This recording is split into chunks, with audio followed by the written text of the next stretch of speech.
Hi everyone, and welcome to episode 109 of the Talk is Cheap show. Today I am both honoured and privileged to be in the presence of two of the best football influencers currently on the scene.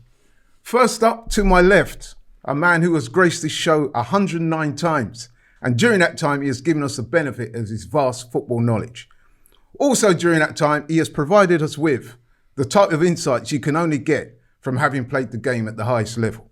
Ladies and gentlemen, boys and girls, please give it up for my co-host, good friend, show analyst, resident expert, Mr. Curtis Shaw of Curtis Shaw TV and House. Yes, certainly, bro. Everyone Yes, dressed in black today, man. What's going on? Serious. I wonder why that is. Also joining us today, a man who is multi-talented across a number of different entities. Former DJ, highly renowned sports journalist and reporter of both Channel 4 and TalkSport Radio. He's the originator and founder of Black Academics TV, an online show that debates current affairs in the black community. He's also an esteemed journalist, panelist, and erudite contributor of multiple shows on AFTV. Ladies and gentlemen, boys and girls, please give a big digital round of applause for Jordan, Jarrett, Brian in the house. Yes, bro, you good? I'm good, man. Your intros are getting, like, I didn't think they could get any better last time. Yeah, I'm telling you. I'm putting in work, man. Man, You know putting what I mean? DJ in there as well. I love it. You No, saying, man, boys? it's good to have you guys on, Yeah, man. good. Good Yes, to have yes, you guys yes. on. Right then, okay, so with the introductions out the way, let's get on to the main business of the show. And the main business of the show is transfer business, or lack thereof, as Curtis once said to me. And what I want to discuss today with our esteemed panel is, we've had the January transfer window. Was this Arsenal's worst transfer window of the last decade? So let's start by setting the scene, shall we? So the January transfer window, always a very important part of the footballing calendar. It's where football clubs can buy, sell, loan, release players, generally try to strengthen their squads, improve their team in an effort to win titles, qualify for Europe, improve their placings in the league, avoid relegation. So it's a very important time of the year. So if we take this football transfer window, started obviously on the 1st of January, ended on the 31st of January. So in those 31 days, Arsenal's transfer business is as follows. Outgoings. Ainsley Maitland-Niles went out on loan to Roma. Harry Clark went out on loan to Hibernian. Fola Balogun on loan to Middlesbrough. Pablo Mari on loan to Udinese. Shea Kolasinac, free transfer to Marseille. Dejan Iliev, I think, released. Brooke Norton-Cuffy on loan to Lincoln. Carl Hine, loan to Sheffield Wednesday. Tyrese John Jules, loan to Sheffield Wednesday. Callum Chambers, free transfer to Villa. And of course, we found out late, Aubameyang, free transfer to Barcelona. Incomings.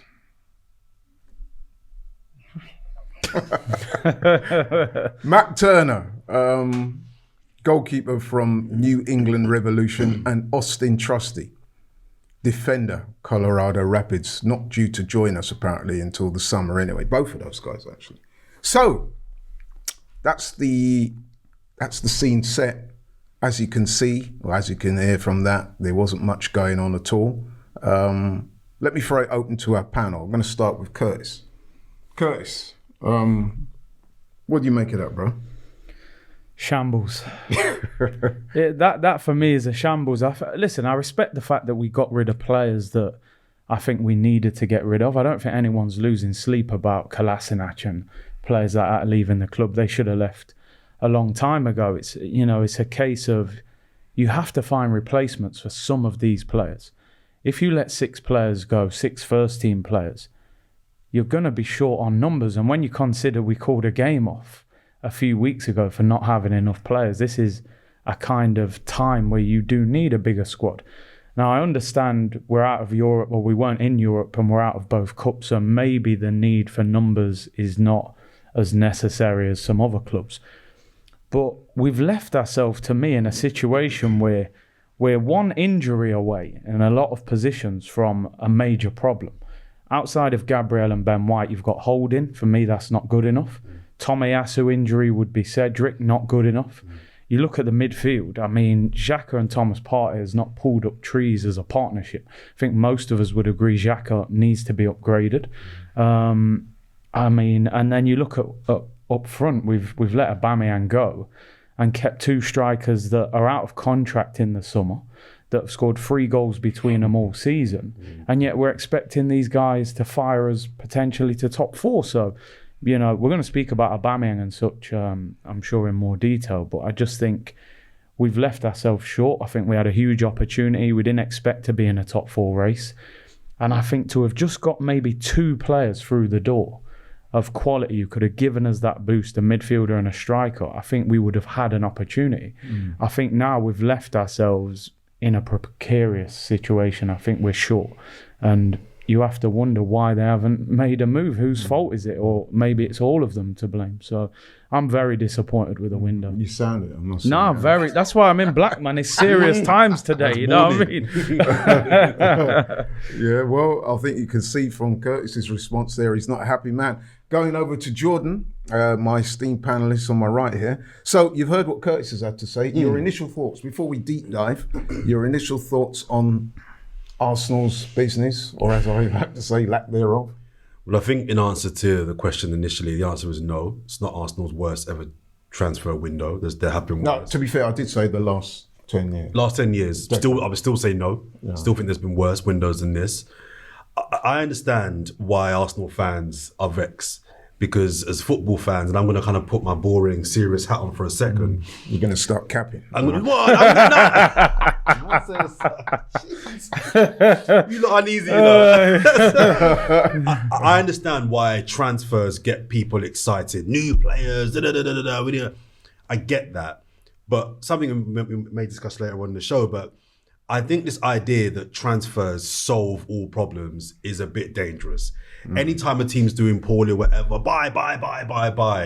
I'm about coaching. I believe in reintegrating people into the team and developing. Transfers are needed, but this solution, I think a lot of the fan base have, that if things are going wrong, just buy a new right back, buy a new striker, I think is wrong. Kurtz makes a very good point about numbers.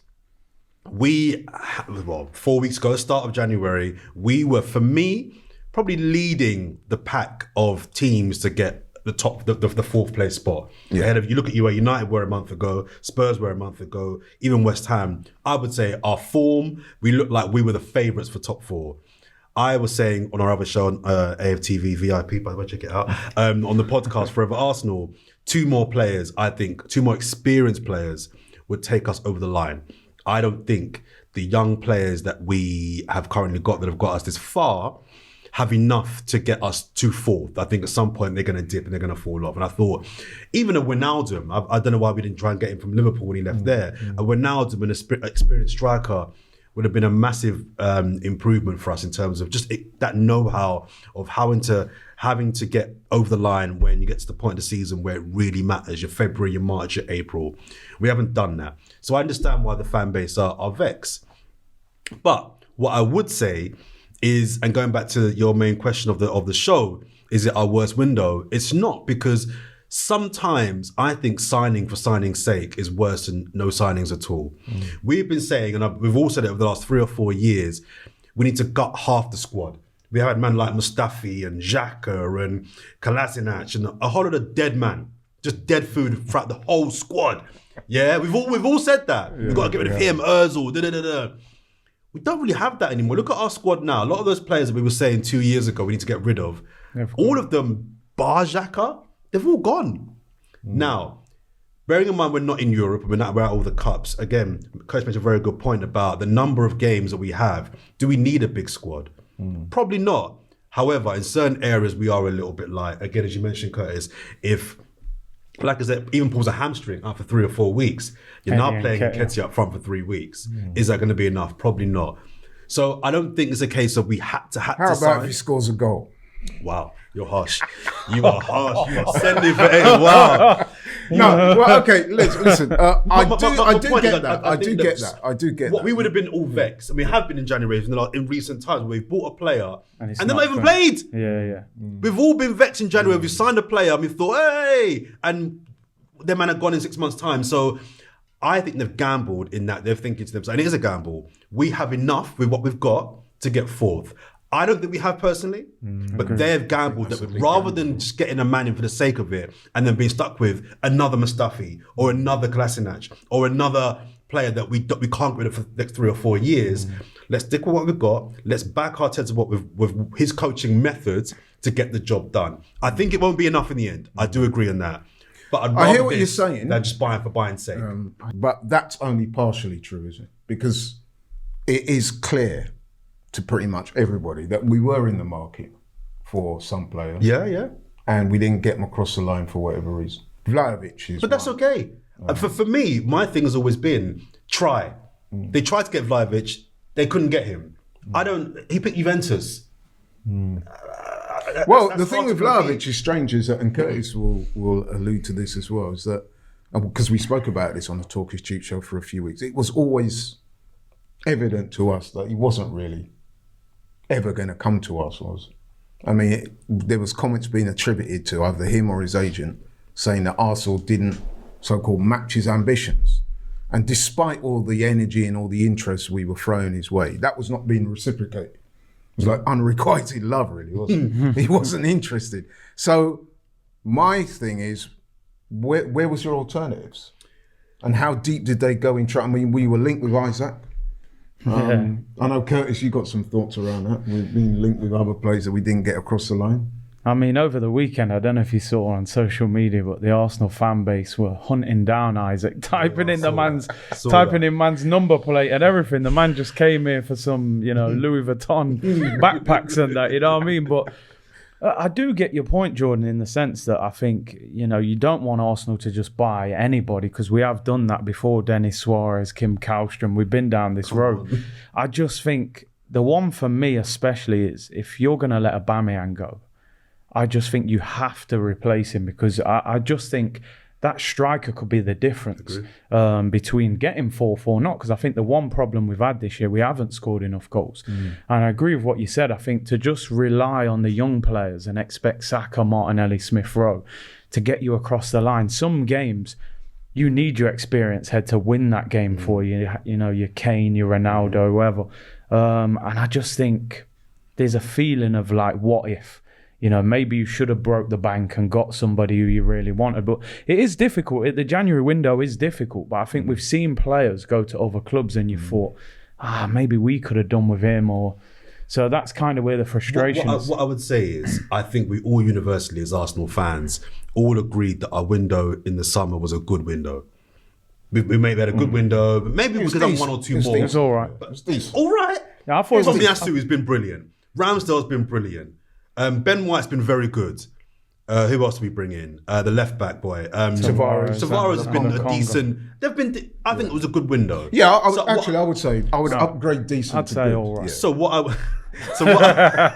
I would upgrade decent to good. So the reason why I flagged that is because that for me enables me to give the club a little bit of a little bit of benefit of the doubt in that a bit they know they got it right in the summer. They're gambling on this one.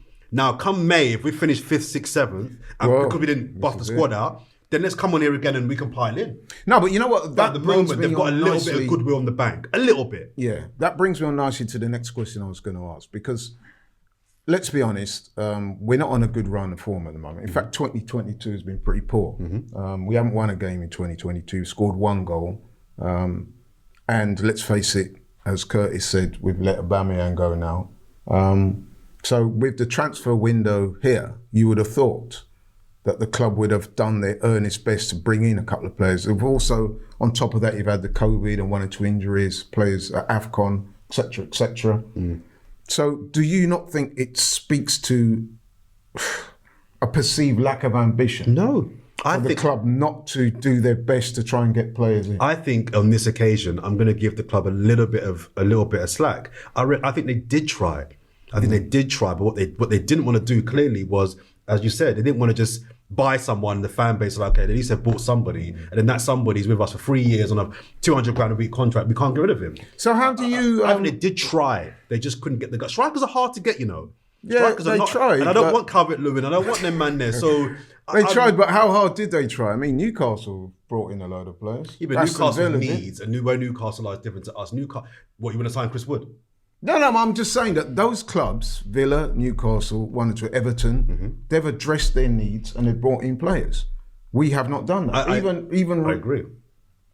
You know, notwithstanding the striker for a second, there are other areas of the squad that needed strength. I think midfield is more important than striker, personally. Okay, but we haven't brought anybody in. I agree with that. So, in answer to what you said, and you do make a good argument, your cap off.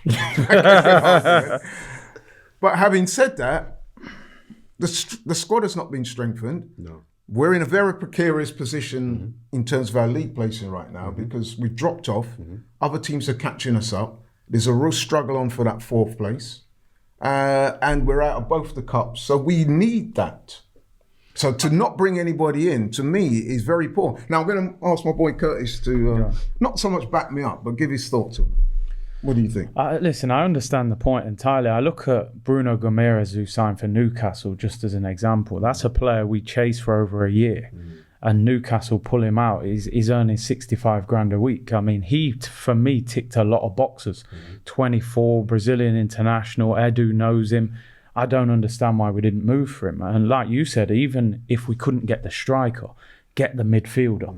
And it seems like they're just pinning their hat on Xhaka and Partey playing pretty much every game. And I think if you look at it, our squad now is weaker than our squad was at the start of January. Yeah. Even though, like I said, a lot of those players, I have no problem with you letting Kolasinac and people like that go. But just sometimes the timing and the decisions, you know, don't make sense. We've spent 2 years telling Ainsley, you can't leave. You know, we could have sold him to Wolves. We could have got him to Everton. He went on Instagram pleading to leave. And then the time we had no midfielders, literally no midfield, we let him go to Roma and left ourselves short and ended up getting knocked out of the cup. So it's just the timing of these things. And every player that's left this month, I thought, well, surely we're going to do something at the end of the window. And then to not do anything, it's just... You said before we came on air that you wasn't surprised we didn't do any business. Yeah. I actually was surprised. I thought we were bringing a couple of players. But I think there's 2 things happening here. There's 2 different sets of ambitions. What the club had for itself and the fan base have for the club. Yeah. I think the ambitions of the fan base are that we should and could be getting 4th. Yeah. I reckon the club are deciding that 4th wasn't on the agenda at the start of this season. Going for 4th was next season's job. Yeah, I would so we're not going to panic and try and alter our expectations this season. If we get 6th, that's an improvement on 8th. So, and then next year you go again. Because I think if they wanted to secure 4th, they go and even pay over the odds for someone, outbid Newcastle, whatever it may be. But I think what's happening here is the club, their ambitions are clearly just to get back into Europe. Whereas we're saying you have a chance to get 4th. Yeah. Do you know what I mean? Because next year United can't be So then you are agreeing with me then that it speaks to a lack of ambition then? I think from the club, yes. But if you go along with what their ambitions are, what they're doing makes sense. We as fans are saying, no, you've got a chance to get 4th. You need to fast forward the process. Yeah. And Jumper, Turkic is always saying on the show we do, you know, we are in a position that we didn't think we were going to be in. So, okay, you've got to change your expectations accordingly. 4th wasn't on the cards this year. No one was saying we should get 4th this season. Yeah. But now that's doable. So we as a fan base are saying, react to that. Yeah. But the club is saying, well, no, we've got a 3-year plan. And the 3-year plan means that by the end of the 3rd year, we are comfortably a top 4 team. So therefore, in the summer, when we finish 5th or 6th, then we'll go and get the striker. Then we'll get a midfielder. But we're saying, if you just did it now, you could accelerate the process by a whole 12 months. I understand, but respectfully, I beg to differ. Go on. And I'll tell you why. Because we all know that football, as in a lot of sports, as a lot of things in life, it's all about momentum. Now, as you said earlier there, we were a couple of weeks ago, or certainly just before Christmas, people talking about possible 4th place. We've seen a dip in form, rather worrying dip, to be honest. And we're now coming out of this transfer window, like my man Curtis has said, if anything, the squad's been weakened. You could find yourself, rather than competing for that 4th place, worrying about whether you're going to get 6. And if you look at some of the teams around us, Wolves, for example, I'll go one step they've further. improved in form. I'll go one step further. Sorry to cut you there, Yeah. Laurie. When West Ham, Arsenal, Spurs, United, and even Wolves, someone's finishing 8th. Yeah. Someone's finishing That's 8th no this Europe. season. Yeah, That's no I reckon Europe. between 4th and 8th, it's going to be so tight. I reckon that United, it could be us. It could finish It could be 8th. us, yeah. with It no could be. Europe. So it's going to be so tight. So that's why I think that's kind of where I am with you, in that you had a chance now to secure. You chat about top 6. We could finish 8th again. Yeah, well, this is what I'm saying about momentum. Momentum is a take it. thing it can carry you upwards or downwards. And we got to be careful because we are not in good form right now. We've not had a good window and things could start slipping. Now, Curtis, you spoke earlier about Aubameyang. Were the club right to get rid of him? Do you know what it is for me? I think within the club, I think the situation with Aubameyang and Arteta, it feels like it was unrepairable. From the outside, I would have liked to have seen them mend it because, as I said, if you can't find the striker in January, I think it would have made sense to bring those two together. Say, listen, season finishes in May. We're in February now. That's what, 3-4 months. Get your head down, bang some goals in, leave in the summer, and then see if we can get in the top 4. That to me would have made the most sense. But I just think Arteta's one of these people. Once it breaks down, there's no coming back. We saw it with Ozil, we saw it with Guendouzi, and we've seen it with Aubameyang. As I said before, Aubameyang does have to take some of the blame. He did put himself in a situation he didn't need to be in. You're the captain, you're the leader, you've got a young squad who look up to you. You need to set the example. It's just disappointing for me that we never got the full story because I don't think this is just about him turning up late a few times. No. I think there's way more to it. And also you look at it and you think, how come every time Arsenal have what I would conceive as a great player, how come they always kind of leave with their tail between their legs? It's never in a, a blaze of glory and we got 80 million for you. It's like, oh, his career's fizzled out. He's gone on a free. And everyone kind of don't like him by the time he leaves. I just think Aubameyang shouldn't have left the club in this manner. And as I said to you before, we bought David Luiz for 8 million a couple of years ago at 32 years of age. We're letting Aubameyang at 32 go for free. And you think if he was at another club with another director of football, would they have actually got some money for him? How come Arsenal always seem to be letting big players go for nothing? I think there's two things to what you're saying there, Curtis. The first one is one of two things has happened with either Arteta is madly stubborn, pig-headed and unreasonable, or probably what I'm leaning more towards, something's happened that we don't know. Oh yeah, I would say. Because to leave yourself with, I'm always battering West Ham about the fact they've only got one striker at the club. Yeah. I think it's a neglect of duty to go into a season with just Antonio. How can you as a Premier League club go into a Premier League season with one recognised striker? That for me is negligent. Yeah. And we're doing that now. Okay, we've got 2, but even 2 is poor. So do those 2 make 1? you are on this team today, Laurie. So if you're putting yourself in that position, something bad must have happened. You're leaving yourself naked. Something must have really badly happened or is unreasonable. And the second thing is, to your final point there, the bigger issue for me is not even Aubameyang. The way it's ended is not particularly great. But it's another player that's been allowed to just go for free. And even you look at some of the players on your list here, your Kolasinacs and Callum Chambers. These are guys we wanted out of the club. They're not good enough for Arsenal. But for free? Yeah, exactly. I'm all for cutting the dead wood and clearing the decks and getting the players out. I'm all for that. Yeah. But that's 2 in this window. Mustafi, I think we cut his contract, Yeah, we if did. I'm not mistaken. Socrates. Ozil. We're just shedding money. Now, United have got the opposite problem.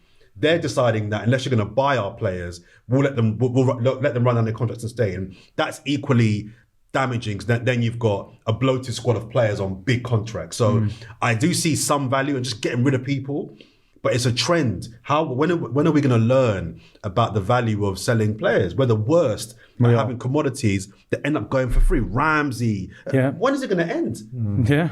I mean, I That's was the bigger I was on problem I agree with transfer shows last night with the guys. Shout out to all those guys last night who worked on that. And I was saying that Arsenal's current business is sort of reminiscent of that department store that Everything must go now. Yeah, everything Yeah, must go just now. take it. Yeah. So all the summer stock goes. Yeah, But yeah. the Any problem price. is there's no winter stock coming in. Yeah.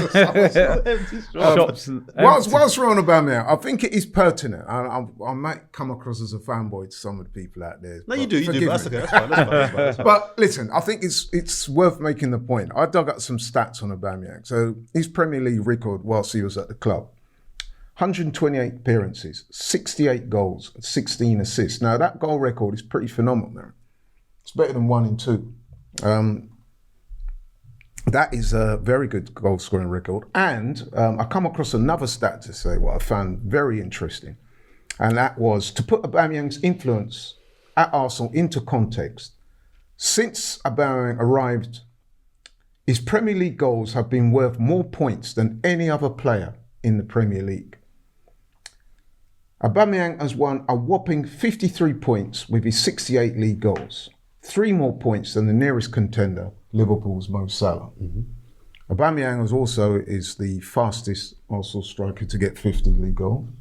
And when you consider some of the strikers we've had in the past, that's a pretty phenomenal achievement. Also, he was, let's face it, primary when we won the FA Cup.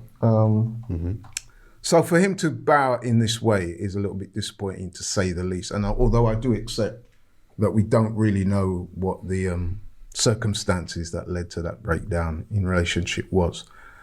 But to bring it back round, it's not been a good window. I went back and looked at some of Arsenal's business over the last 10 years, and there's only a few other years that kind of stick out that can compare to this one as being as poor. 2016, I think we signed Cohen Bramall. We had that year where we, the Dennis Suarez year, wasn't it? 2018. But it's not been a good window. I'd argue that all those windows are pretty much worse than this window. Right. Especially when you look back in hindsight, some of the names here, Coughlin had a decent career. Olsen, Jenkinson, Gnabry, Sinogo, Iliev, Marlon, Suarez, Nketiah. Some of these guys over the years, these guys in hindsight now, none of them are good enough for Arsenal. Well, what I was going to say, okay, I do accept that. Maybe it wasn't the worst, but it's certainly up there. But in terms of where we go now, we'll find out in May. Do you think that this transfer window will have a desultory effect on our chances of getting European football this season? No. You don't? I actually think. Big shout. I think the bigger concern, more than being light in numbers, maybe, that I think will prevent us from getting top 4, is our away form. I think our away form is the thing that I think will be the single biggest thing that prevents us. If we can improve our away form, I think we'll get 4th. I've just not got faith that we will get enough points away between now and May to get that 4th spot. That's I think the bigger issue. So I don't think if we don't get 4th, it will be mainly because of our lack of Forget signings. about 4th. Will we even get 6th? Well, yeah. I mean, unless something really freakish happens, like Lacazette gets injured, Partey's out for the season, and I don't know, Emile Smith Rowe's out for 6 weeks, then you're in the bare bones. Other than that, I don't think I think bringing in 2 more players would have significantly helped our chances. Yeah, I do, just to give that know-how of how to kind of get it done. Because when you get to February and March, those are the games that matter. Those are the times when you're playing your Norwiches and your Watfords who need to stay in the Premier League. And it's not going to be easy going to them grounds. No, not at all. Beating them teams 5-0 in November and October is one thing, but trying to beat them teams in March where they've got a chance of staying up is a different thing. And I think a bit of know-how would have made a difference. But I think I don't think it'll be the biggest reason why we won't get 4th, no. Well, I would argue that was the window, obviously that chance to strengthen your squad. Yes, I think we've done a good job in getting rid of some of the so-called deadwood. I know that's not a very flattering term, but that's the term that's been thrown around. So they've done a good job in getting players out. Who in our squad, sorry, it's cutting you off. Sorry. Who in our squad, both of you, is currently in our squad now who you would definitely sell in the window, in summer window? Xhaka. 1. Eddie's out of contract, I think. El Nenny's out of contract. Cedric. 2. I'll get rid of him. I think, there's I'd not agree too with many. There's only 2. Yeah, there's not too many. The others will probably walk out. So, in that sense, it's good. No, I agree with that. But my thing is, this was an opportunity for us to try and strengthen and to try and show the rest of the division, show the world even that we're mean business. We're going after, forget about 6th place, we're going after that 4th place. And if we fall slightly short of the 4th, then guess what? We get 5th or 6th. But your narrative is implying they didn't try to do that. And I'm saying I think they did. They didn't succeed in it. How hard did they try though? I'm not convinced that they really... We'll never know. They tried to get Vlahovic. He just chose a Yeah, but club. I mean, as I said earlier, with respect, that with Vlahovic, it was clear to me, we spoke about it on the show many times. A lot of people in the comments agreed with us that Vlahovic was never really... It never seemed like he wanted to come. So at that point, you should have switched and gone for some alternatives, you know what I mean? Because we are threadbare in that department. No, I agree, but then... We've lost Aubameyang. Whether it was right or wrong or whatever, he's gone. And that's a huge asset gone there. And we've got to replace him. And so let me give you a scenario now, then, both of you. Had last night, deadline day, Arsenal announced they'd signed Calvert-Lewin for 45 million on a 4-year deal. Would you be happy today? I'll be more happy just in by himself, no midfield. Just him. I'd be happier. I wouldn't say I'd be happy because I wouldn't say he's the answer, but I'd say he's better than Lacazette. If he's not the answer, better than what we've got, in my opinion. I'm not so sure. And you also have to bear in mind, Jordan, we are like pretty poor right now in front of goal. As I've said to you, 2022, we scored 1 goal. It's been a bad 3 weeks, granted. I'm not panicking just yet. There are goals in Saka. There are goals in Smith-Rowe. There are goals in Martinelli. Lacazette will chip in with some goals. I'm not panicking just yet. It's been a bad month. It's been a bad month. I'm not trying to it's been not been a good month. But we can still get 4th. I don't think we will get 4th, but we can. No, we can. Because Spurs, okay, they've brought a couple of players in. They've got Conte. Cool. United have got a buff squad as it is, and West Ham. I'm not counting us out completely for getting top 4, but I don't think we won't get it because we didn't bring in the players, is my point. And I think the narrative, the tone of what you're saying is suggesting that we didn't try to improve the squad. And I mean, we'll never know. Well, I'm not saying we didn't try. We clearly tried. I'm saying, did we try hard enough? That's the question I'm asking. But then what's hard enough then? Do you offer Guimaraes double what Newcastle are offering? Sometimes you've got to go and be aggressive in these things. No, you got to go for what you want. We wanted Aubameyang on $350 a week, and how'd that work out? Yeah, but you let him go. At the time, though, you can see why they gave him a big deal. But this is what I'm saying. If you offer Guimaraes double what Newcastle are offering him, at the time you'd say, well, we needed him in that January 2 years ago, but actually he's been awful. But you'd like to think, wouldn't you, Arsenal in the position we're in, if we even match what Newcastle are offering him, you'd like to think he would come to us ahead of a relegation battle. So did we even go in for him? He might be looking at it like, if Newcastle stay in this Premier League, they've got a better chance of getting top 4 than Arsenal next year. And what does that say about us? What does that say about us, though? Well, exactly. Shall I tell you what players do lack at? Based on my reading of things, is you'll often hear players saying, you've been a professional player, so you can maybe speak to this. You'll often hear the players say, when I met with the manager and whoever, they made me feel wanted.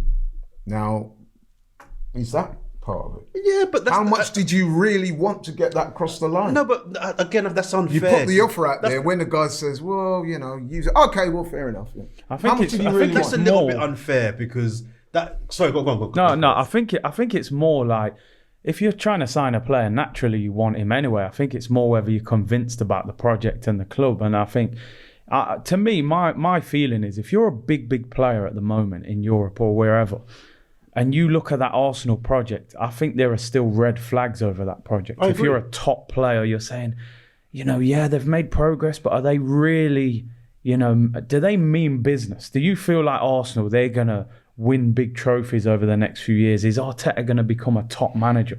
Are strikers thriving in his system? Because if I'm Vlahovic and Arteta rings me, I'm going, well, Aubameyang's fallen down. Lacazette's got 3 goals and Nketiah hasn't scored. Strikers are struggling in that team. So why would you want to go there? So the red flag for me was the Guimaraes one, that Edu's meant to be the man that knows that region of the world on lock. Yeah. And if you couldn't get that one over the line, that's a little bit concerning for me. You're meant to be the guy that knows the players. This is what we're saying. But did we even go in for him in this window? That's kind of... I'm led to believe that we did. You think we did? Yeah, and I just think Newcastle came in with a better package, a better offer. And that happens. It's a little bit embarrassing. It's a little bit embarrassing. And they even trolled us when they announced it, man. They did. It's quite damning, really. You're talking about a team that's, let's face it, in a relegation struggle in the north of England. Some would say not the most salubrious part of the country. Arsenal with a bigger history, bigger club, won more trophies. They might have And they go double the after a wages. guy and he rejects you for Newcastle. But they might have offered double the wages. No, but then we've also lost players to Villa this season. Who? Well, it was said that we lost out on Coutinho. There was a talk We that were never lost seriously in for Coutinho. The attacking midfielder boy, Buendia. Buendia, we wanted him. That was a bit embarrassing. I'm not. See, all of this to me speaks, I have to say, and I'm sad to say, but I do believe it, as a bit of a lack of ambition by the club. Do Not you being know able to get- something I wanted to just quickly ask you both, right? Who do you blame for this window? Or is it a mixture of owner, Edu and Arteta? I was going to ask you guys that question. There you go, I'll beat you to it. See, again, I think the framing of the question is not quite correct, because blame implies we've failed. And I think bringing in players for the sake of bringing in players is not a solution. What if we sign top? What if we sign top players in it? Like Liverpool signed Diaz, who's rated as a top player. Guimaraes is a big signing for Newcastle. There are players that could have come in and strengthened us. So for not signing players, all right, we're saying they tried, which I think they definitely did try. But who would you look at and say, well, why didn't they get players over the line? It might have been a failure to sell the package of what Arsenal could be in the next 3 or 4 years. That, as you just mentioned it earlier on, if you go to a player and say, we're looking to be a top 4 team, Premier League title contending team, winning cups, playing really nice attacking football, you know, we've got a young manager, we've got a young team. Maybe that package wasn't being bought by the players that we approached. And then you need to look at the package in itself. What is wrong about your delivery that's not convincing these players to come? I'm on board with that. That is a failure in selling your project. Yeah. But what I don't agree with is this idea that we should have just got somebody in. No, I agree with that. Because then we're You've back got to to where we get were the 2 years players, ago. but- Well, guys, I've got my producer in my ear. He wants us to wrap up. Cool. We could comfortably go on all day pretty much discussing the wheres and Let wherefores. us know, people. Let us know. Yeah, I mean, listen, man, we've opened a debate for you. We want you guys to chime in. We want this to be interactive. Was this a successful transfer window for Arsenal? If not, why not? Were you happy that we didn't sign anyone? Do you agree with Jordan that it's better not to just go out there and sign somebody for the sake of it? Or do you agree with people like myself and Curtis that this was an opportunity lost and this could affect adversely our chances of a top 4 place or even a European place? So, guys, let us know. I didn't finish by asking you that, did I? Will this adversely affect Arsenal's chances of getting a top 4 place? Just a very quick answer. I think it will. I think it I will think it too, will so- because I just worry about the lack of goals. Yeah, there you have it. So let us know. Listen, guys, thanks so much for coming on. I appreciate you coming on. Very good discussion there. I'm sure you guys will agree. Curtis, tell the people where they can find you on social media before we wrap up. You know the drill, people. Curtis Shaw TV, daily uploads, and yeah, I'm there. I'm a man, Jordan. Yeah, man, Twitter _Jordan J Bryan. And my full name on Instagram, Jordan Jarrett Bryan. Come find me, yo. Talk to me. Thank you very much. And listen, thanks for you guys for watching. Thanks for tapping in. Truly appreciate your support. Hope you can, like we said, keep the show interactive. Send in your comments. Let us know what you think. Keep yourselves well, healthy, COVID-free. If you do have COVID, we wish you a very speedy recovery, and we hopefully see you next week. We're out.